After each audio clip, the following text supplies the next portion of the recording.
రాష్ట్ర ప్రభుత్వం, ఈరోజు ప్రభుత్వ యంత్రాంగం అంతా కూడా వారి కుటుంబ పక్షాన ఉండటం జరుగుతుంది. ఆ క్రమంలో కూడా అనుకోని సంఘటన, ఒక దుర్ఘటన,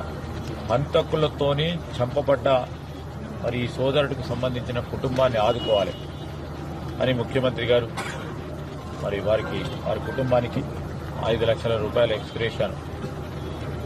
ప్రభుత్వం తరఫున ప్రకటించడం, దానికి తోడు వారి ఇద్దరు అన్నలు కూడా బాగా చదువుకున్న వ్యక్తులు, వారికి కూడా మరి ప్రైవేటు ఉద్యోగాల విషయంలో వెంటనే చేసే కార్యక్రమంతో పాటు ప్రభుత్వ పరంగా కూడా మేము వారిని అందరినీ కూడా ఆదుకుంటామని మరి మీ ద్వారా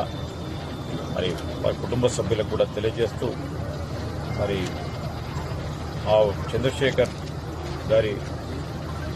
ఆత్మకు శాంతి చేకూరాలని మేము మా ప్రభుత్వం తరఫున, మా మిత్రులందరి తరఫున ఆ భగవంతుని ప్రార్థిస్తూ మరి కుటుంబ సభ్యులకి సంతాపాన్ని వ్యక్తం చేస్తాము.